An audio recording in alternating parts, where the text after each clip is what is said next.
melakukan satu evaluasi terhadap angka kematian ibu yang masih tinggi itu penyebabnya apa saja kan gitu ya. Bapak gemuk ya, ini berapa? Obesitas, ya, obesitas. Kayak saya gitu bro. Tapi untuk udah punya anak dong. Iya. Bro, gitu. Ya, Iya bro. tapi jangan dibalik loh ya, jangan dibalik loh ya. Loh, itu si A itu merokoknya banyak kok, orangnya anaknya banyak ya.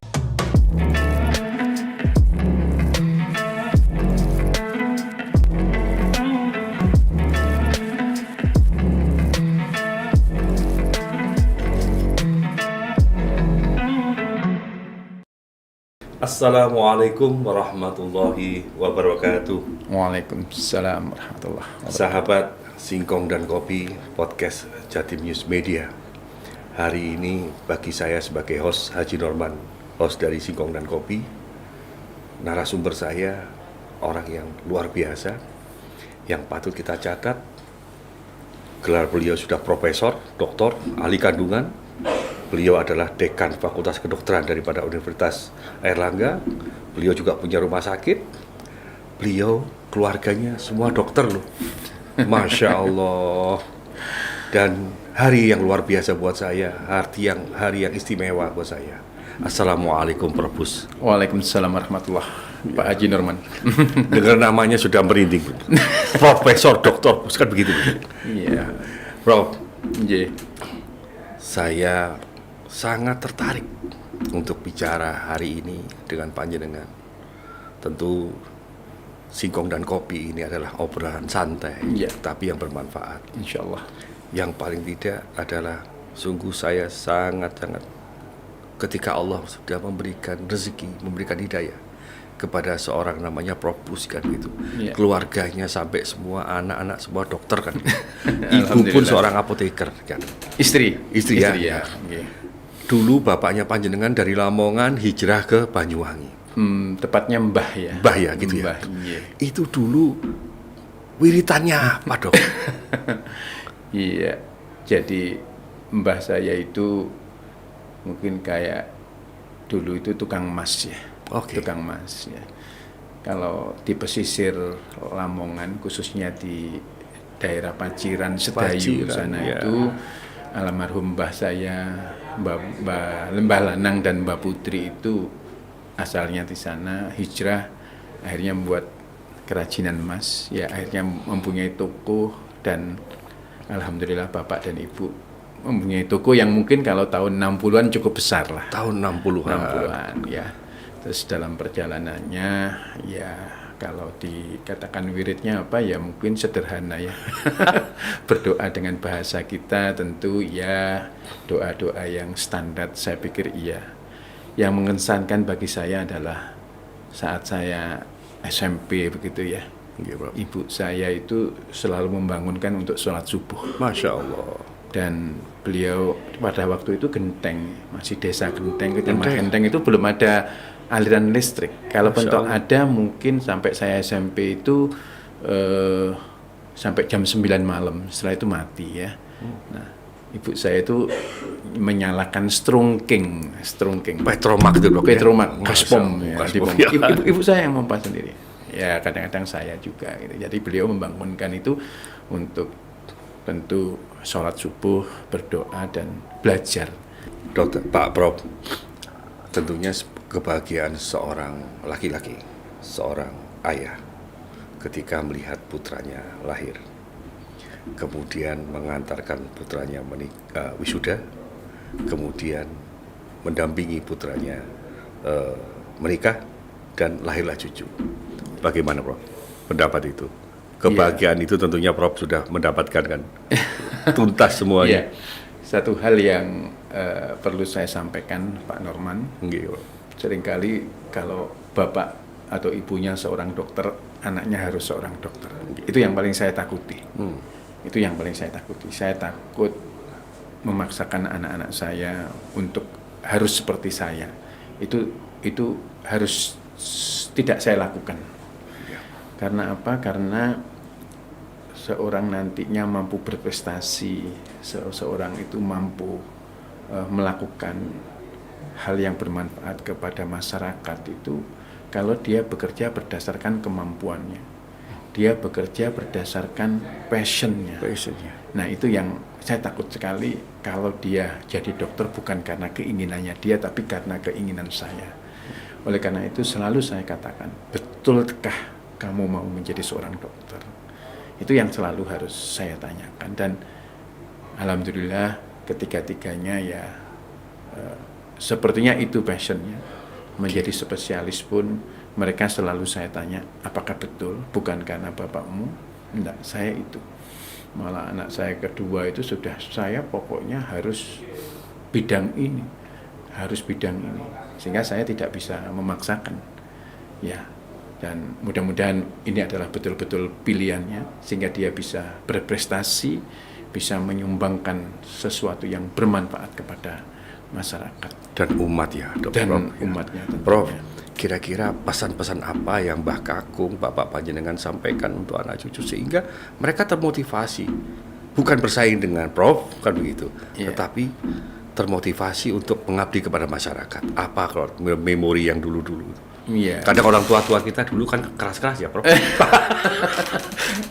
Sebab saya bayangin kalau di Genteng itu kan sebentar lagi kan sudah kumitir, Dok. Iya, betul. Kumitir sudah kali baru, betul. Kan begitu. Iya, Kumitir kali baru Genteng. Iya. Ibu saya itu seorang umi ya. Ya, Masya Allah. Tidak bisa membaca, ibu saya.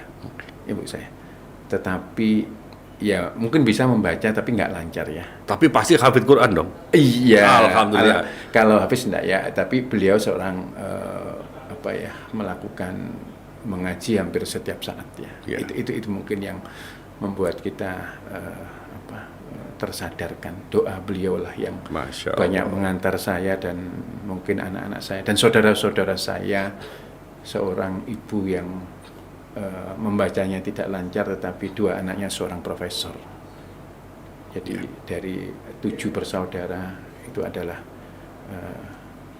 menjabat atau jabatan guru besar. Di satu di Universitas Brawijaya dan satu saya sendiri di Airlangga. Itu yang mungkin beliau mungkin tidak pernah mengatakan bagaimana sebenarnya, tapi beliau menyatakan tindakan-tindakan beliau sebagai contoh-contoh yang harus saya lakukan. Seperti membangunkan saya pada waktu sholat subuh, kemudian juga menyalakan strungking gas pom.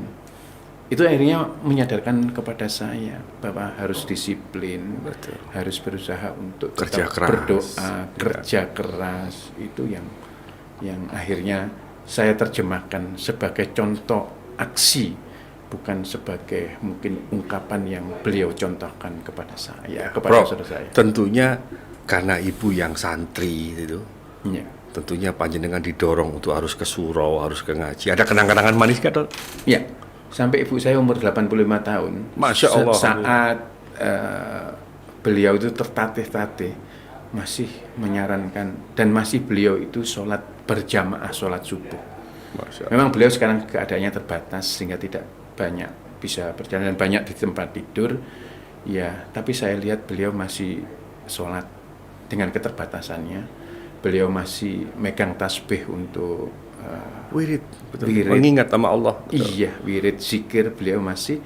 Kadang-kadang kalau saya, alhamdulillah beliau tinggal sama saya, kamar beliau itu sebelahan dengan saya kadang-kadang menjenguk pamitan, saya lihat beliau masih menggerakkan tangannya dengan tasbih.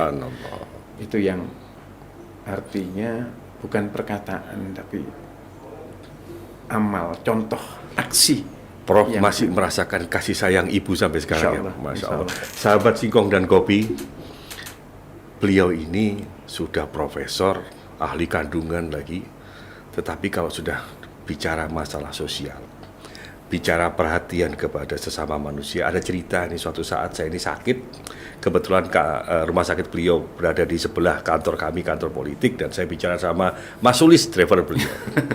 Langsung tanpa basa-basi Mas Sulis ini ngajak saya ke rumah sakit dan saya berpikir waktu itu bagaimana kondisinya, tetapi Prof Bus hadir menolong saya dan semuanya free. Masya Allah. Prof, artinya masih sempat dan terus-menerus ya mikirkan sisi kemanusiaan ini, Prof. Iya. Apa ini juga pesan orang tua nih?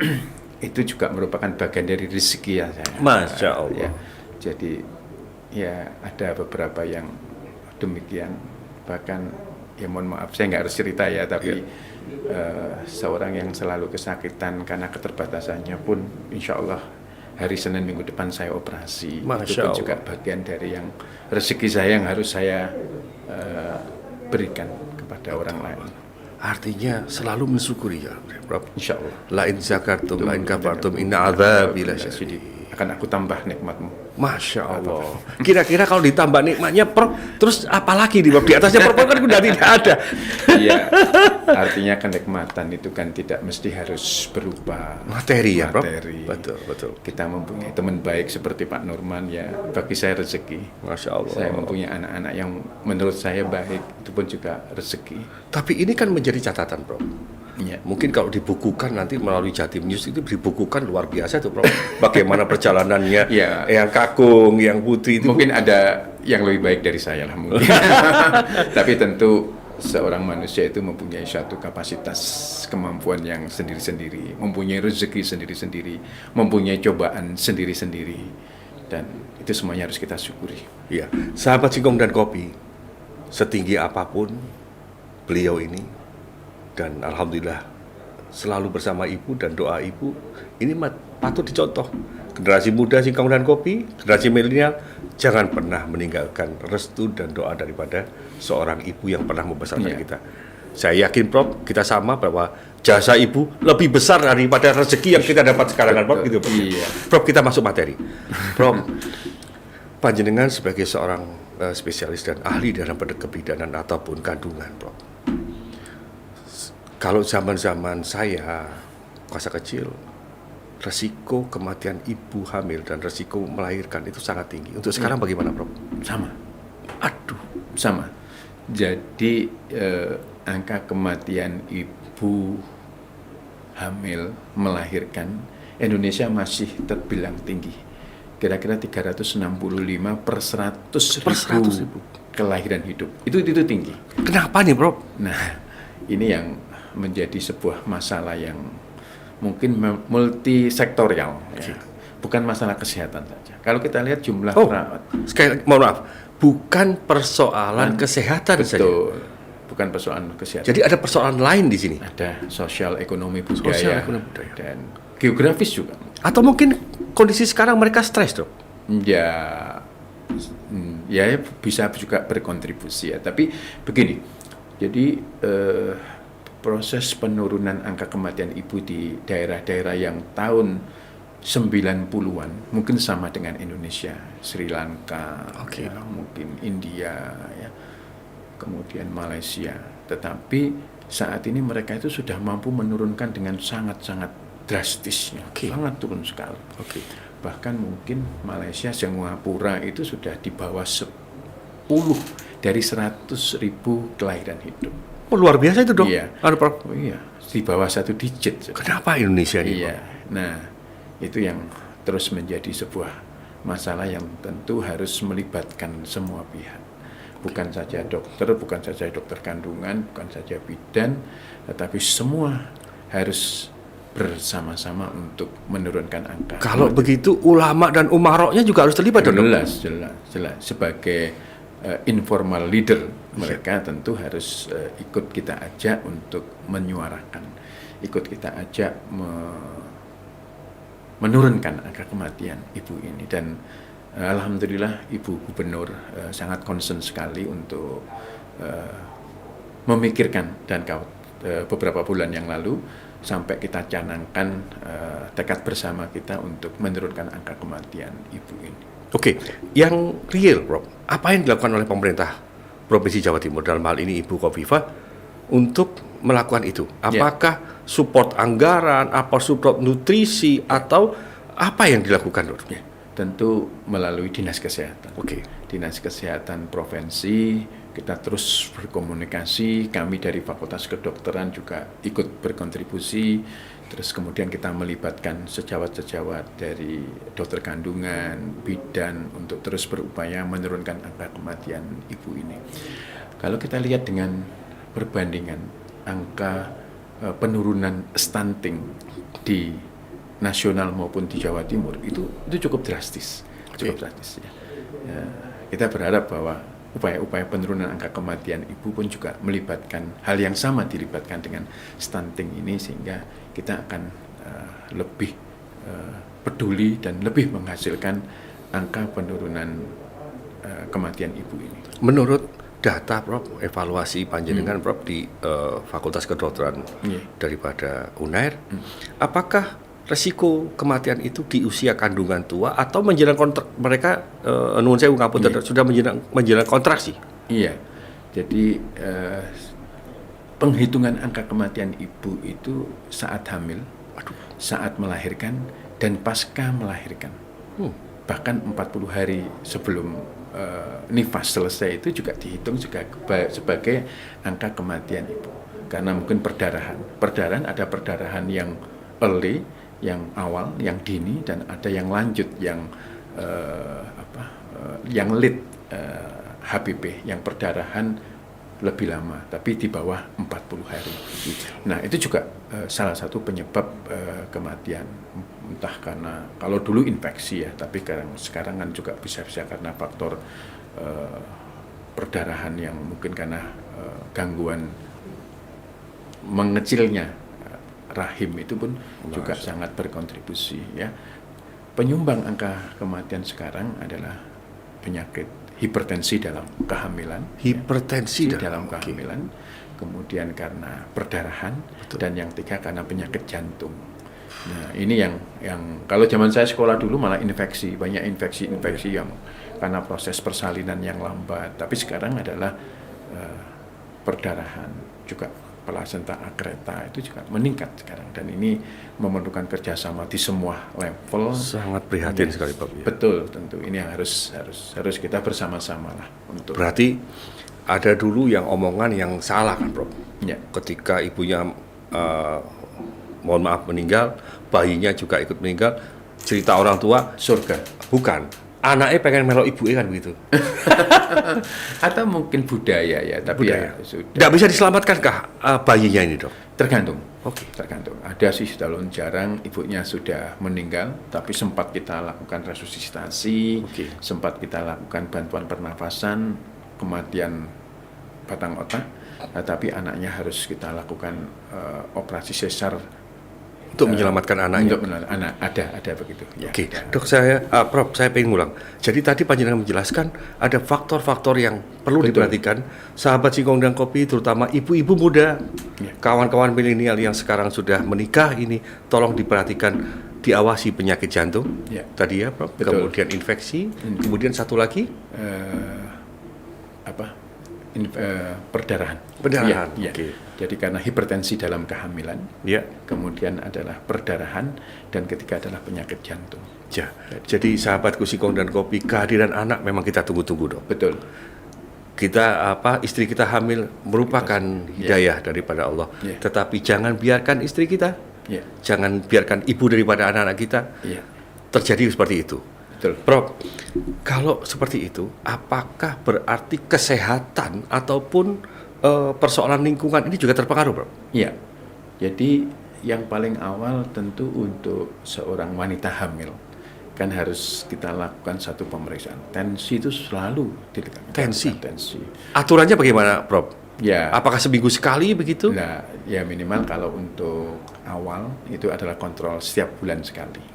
Kontrol paling awal itu adalah untuk menentukan apakah pada ibu tersebut betul hamil atau tidak. Kalau hamil dalam kandungan atau tidak. Hamil dalam kandungan? Iya. Oh, beda dengan bayi tabung nih Dok ya? Oh, beda.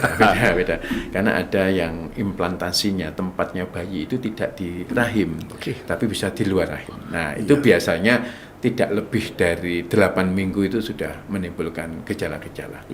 Terus kemudian apakah cocok yang diceritakan dari hari pertama, haid terakhir, dengan hasil pemeriksaan kita. Ini penting untuk pelaksanaan untuk berikutnya, agar supaya pada penata laksanaannya kita bisa menentukan bahwa bayi ini tumbuh sesuai dengan usianya, dia itu tidak sesuai, artinya ada pertumbuhan janin yang terhambat, dan lain-lain, ada penyakit-penyakit yang mendasari pertumbuhan janin terhambat seperti hipertensi dalam kehamilan, ada mungkin penyakit-penyakit yang lain. Ini kan harus kita lakukan. Nah, dari sana kita bisa melakukan kontrol setiap 1 bulan sekali, ya. Kemudian baru menginjak 30 minggu, kita naikkan 2 minggu sekali. Kalau sudah 38 minggu, seminggu sekali. Gitu. Prof, bayi kan juga ada rotasi, Prof, pada posisi. Oke. Kemudian pada posisi betul. Dia finally dia sudah berada posisi yang benar, yang posisi yang benar di bawah. Ya. Nah, seperti itu kan, Prof, ya? Ya, jadi kita menentukan. Kalau orang mengatakan bahwa 30 minggu, bingung, kepalanya di atas, kepalanya di samping, itu kita nggak usah bingung, karena masih 30 minggu. Jadi seorang wanita hamil yang dikatakan 9 bulan 10 hari itu adalah 40 minggu. Jadi 40 minggu itu bukan berarti 10 bulan, tidak, karena 1 bulan itu kan 4 minggu lebih beberapa hari. Ada yang lebih 2 hari, ada yang lebih 3 hari. Betul, ya. Ada yang pas 28 kalau bulan Februari. Kecuali kalau 4 tahun sekali yang 29. Nah, ini yang kita harus memahami bahwa 40 minggu. Jadi kita menghitung jangan bulan, tapi minggu. Nah, pada saat usia 30 minggu, bayi itu masih bisa molak-malik. Tetapi kalau sudah 36 minggu, itu sudah tidak mungkin bayi itu molak-malik lagi. Molak-malik?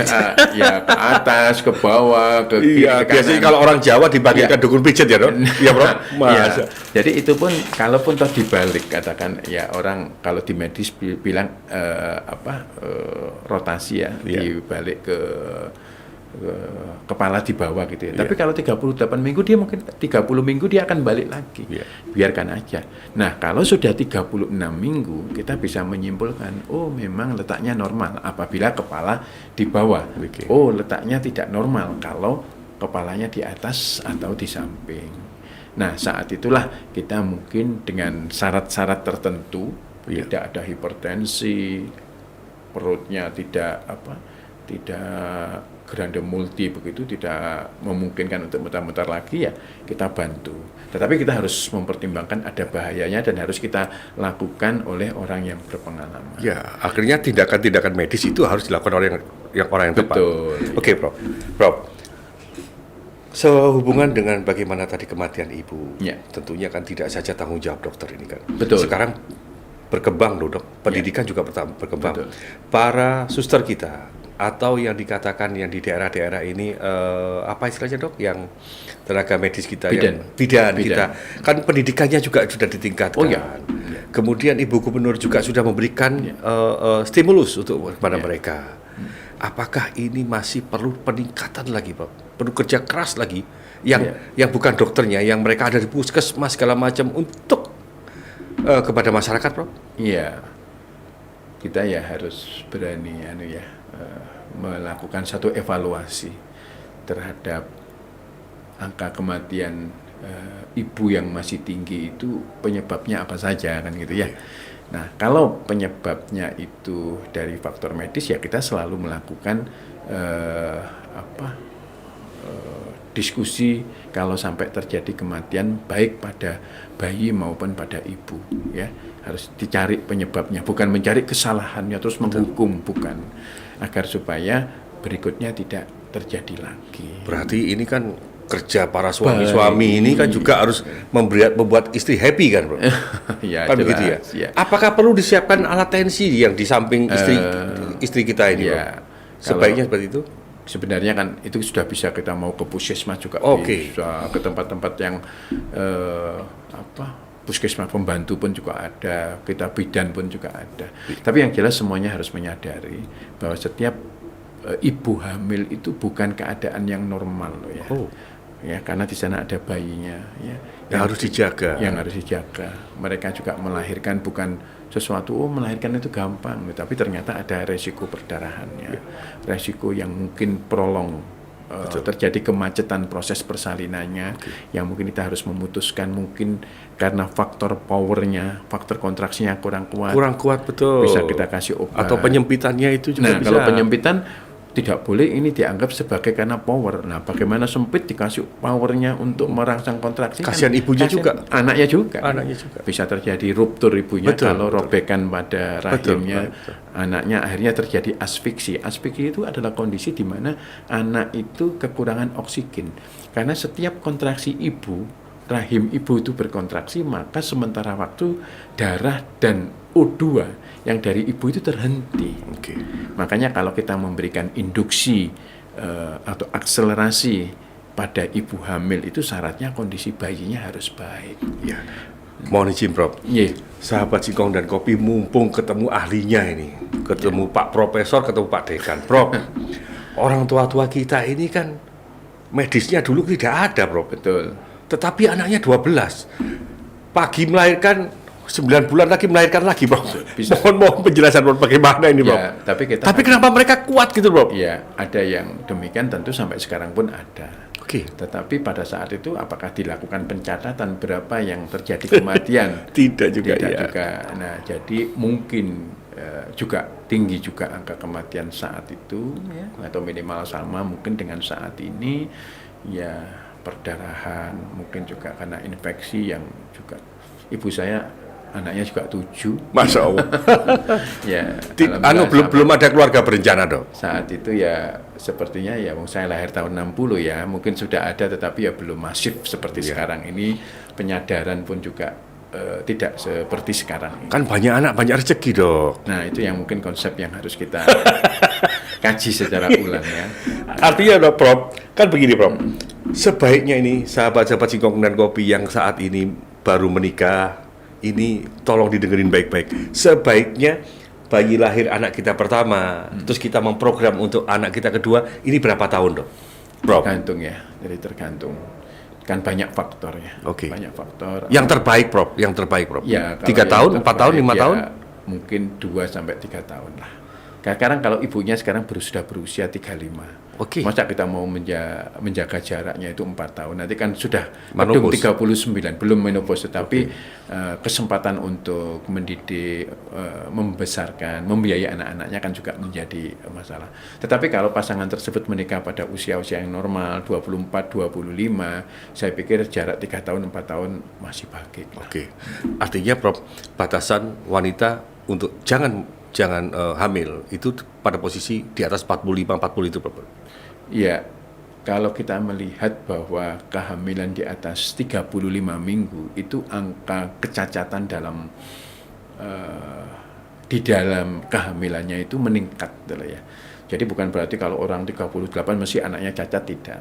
Tetapi meningkat dibandingkan dengan usia-usia yang sebelumnya. Sangat resiko ya, sekali. Jadi mohon dipikirkan kalau bisa hamil itu di bawah 35 tahun.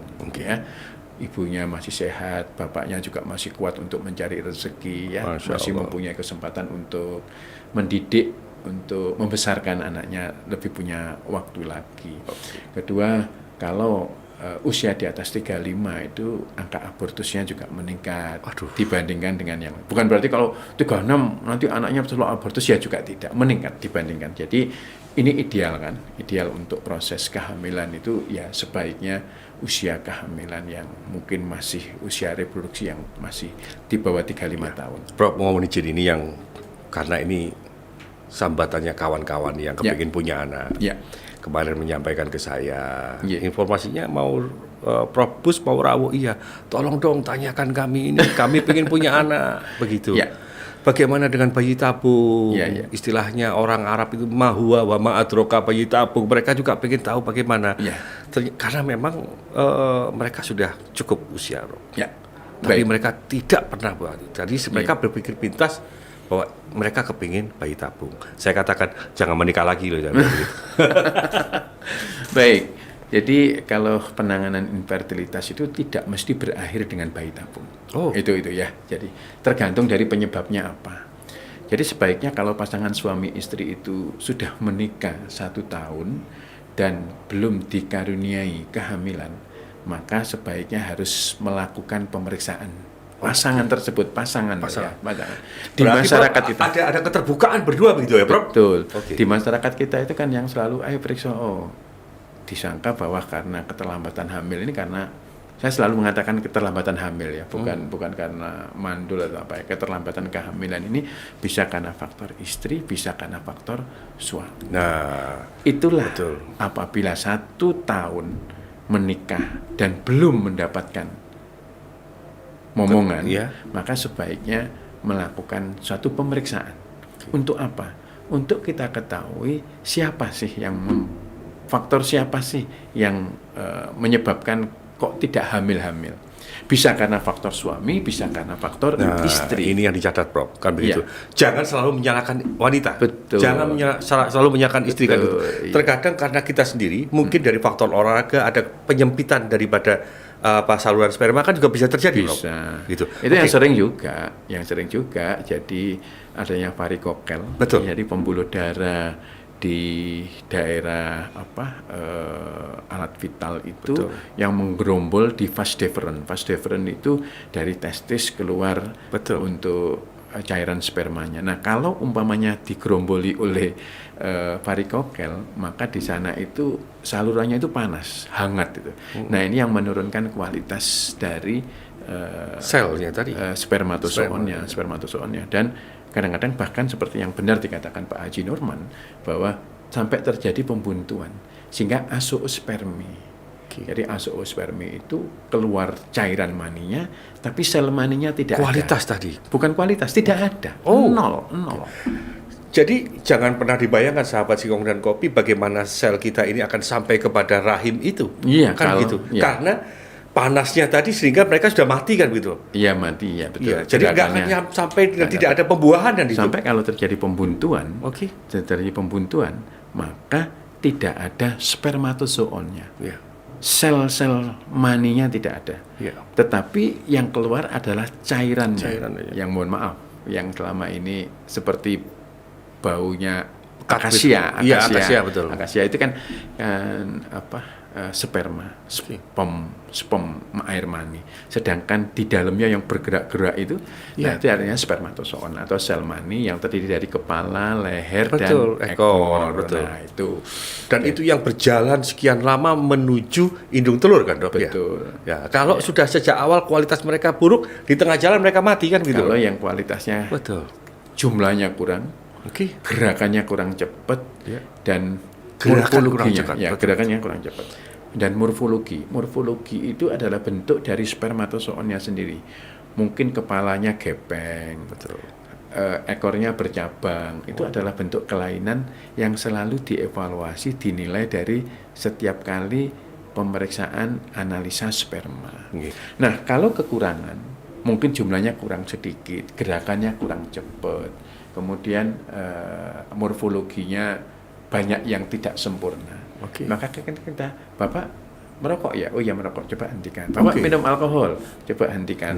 Bapak gemuk ya? Ini beramu. Obesitas. Kayak saya gitu, Bro. Tapi untuk udah punya anak, dong. Iya. Bro, gitu. Iya, Bro. Tapi jangan dibalik loh ya. Loh, itu si A itu merokoknya banyak kok. Orangnya anaknya banyak, ya bisa juga begitu ya. Jadi itu adalah faktor resiko yang harus kita evaluasi untuk menangani apabila 1 tahun sudah melakukan hubungan suami istri yang normal tanpa alat kontrasepsi dan belum hamil, itu harus dilakukan suatu pemeriksaan. Istri pun juga demikian. Dua-duanya. Iya, sahabat Singkong dan Kopi, jangan pernah nyalakan siapapun dan jangan pernah berpikir hari ini kita mendapatkan sesuatu yang sangat-sangat berharga bahwa jangan sebut kemandulan. Bukan. Betul, iya. Bukan. Karena tapi sudah terlanjur ada lagunya, Dok. Prof, kemandulan, Prof. Gimana ya? Lagu dangdut. Gimana? Yang mandul itu, Prof. Jadi yang dulu pada era azoospermi, seperti saat saya cerita tadi, spermatozoonnya tidak ada di cairan maninya itu, maka ya sudah wassalam dulu. Tapi begitu tahun sekitar 78 sudah ada bayi tabung, maka prosesnya itu pembuahannya dilakukan di luar. Di luar. Diambil? Iya, spermatozoonnya itu diambil. Kalau yang azoospermi azoospermi itu diambil di daerah testisnya itu, kemudian si istri dilakukan penyuntikan agar sel telurnya banyak yang tumbuh, kemudian dilakukan ovum pick up, mengambil sel-sel oositnya itu, kemudian dipertemukan. Oke. Nah, itu kalau memang tidak ada sama sekali atau ada tetapi kurang, maka kita lakukan intrasitoplasmic sperm injection, ICSI.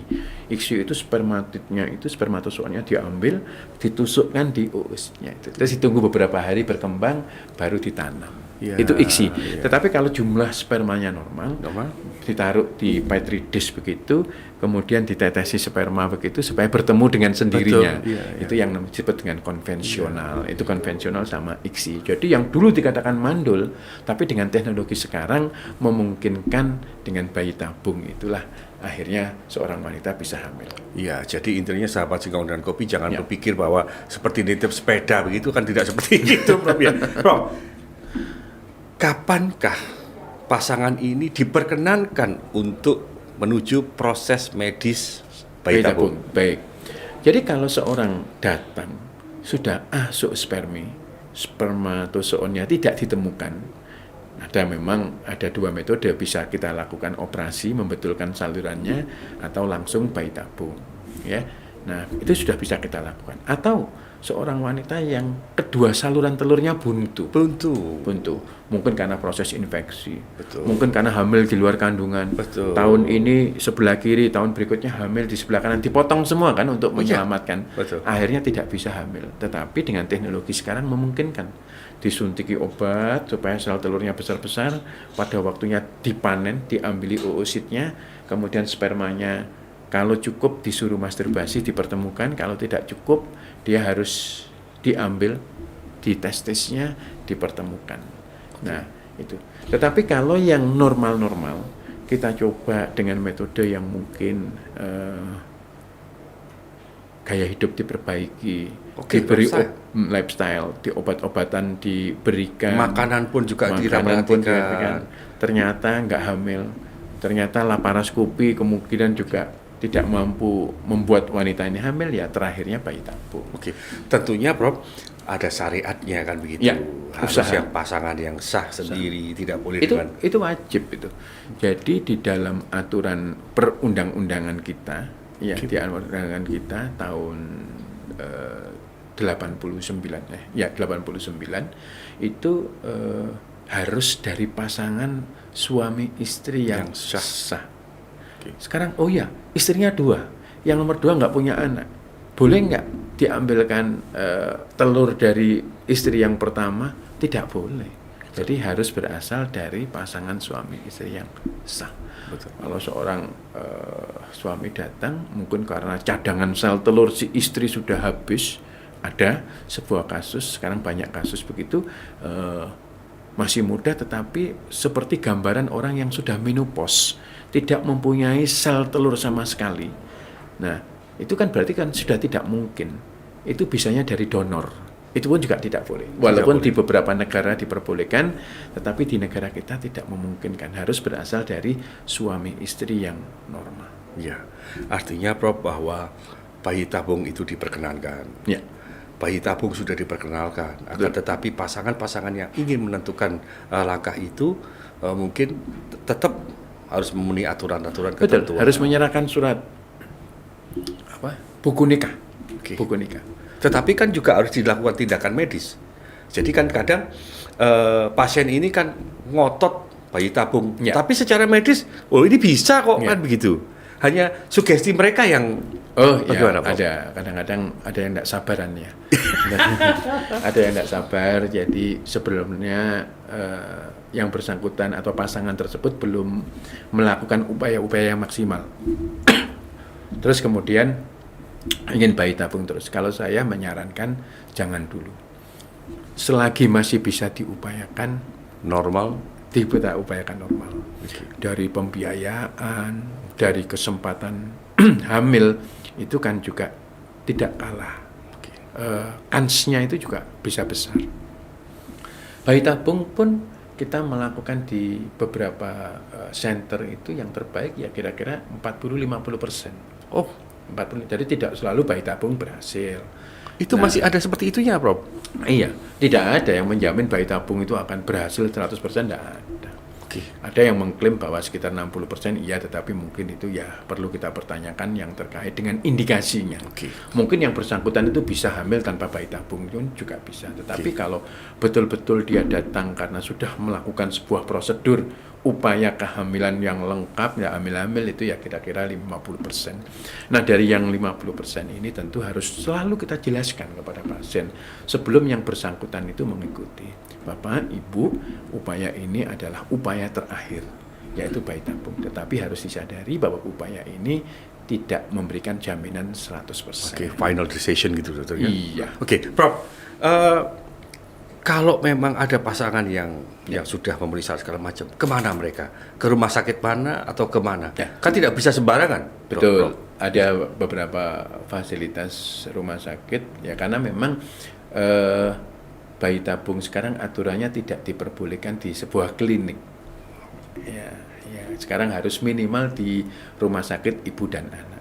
Jadi harus di sana cantolannya, dan kita nanti akan tahu beberapa rumah sakit yang ada di Surabaya, kalau kita bicara Surabaya, yang memiliki sarana pelayanan bayi tabung. Kalau rumah sakit panjenengan yang jalan Kendang Sari, ya, sangat mungkin. Mohon doa. Insya Allah akan kita bangun. Mulai kapan, Dok? Mulai kapan, Bro? Ya, harapannya di tahun ini. Ya, oke.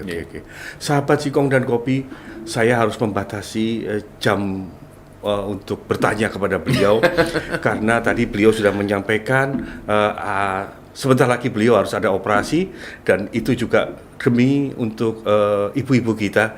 Prof, matur nuwun sangat rawuhnya.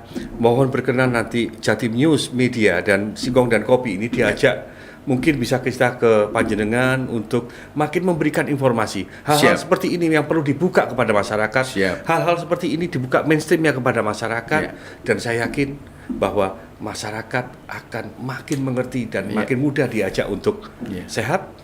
Masyarakat makin mudah diajak untuk melahirkan yang baik. Masyarakat juga tidak rasa takut. Matur nuwun, Prof. Monggo closing statementnya bagaimana, monggo silakan. Baik, terima kasih Pak Haji Nurman yang sudah memberikan suatu kesempatan kepada saya untuk berada di podcast ini. Singkong dan Kopi, Prof. Singkong dan Kopi, ya luar biasa Pak Haji Nurman. Singkong dan Kopi tapi ngomongnya bayi tabung, Prof. Iya, ya. Jadi yang dua hal yang ingin sampaikan, dan mungkin nanti ketambahan sedikit. Yang pertama adalah kehamilan itu bukanlah keadaan yang biasa. Harus disikapi sebuah keadaan yang memerlukan perhatian. Oleh karena itu harus dimulai persiapan kehamilan dengan baik. Ya. Begitu ada kehamilan terbukti, maka harus melakukan suatu pemeriksaan yang rutin agar supaya kesehatan ibu dan bayi yang dikandungnya ini nantinya pada saat lahir bisa selamat dan sehat. Yang kedua, yang terkait dengan topik infertilitas, saya tidak pernah mengkategorikan bahwa seseorang itu mandul, tetapi mungkin keterlambatan kehamilan. Upaya-upaya keterlambatan kehamilan akan memberikan suatu hasil yang memuaskan apabila tidak menunda-nunda pengobatan.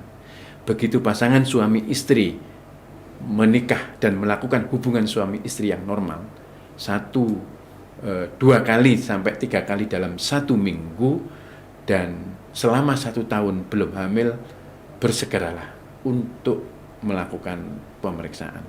Sebab dengan melakukan pemeriksaan yang lebih dini, terbukti angka keberhasilan penanganannya akan lebih tinggi lagi.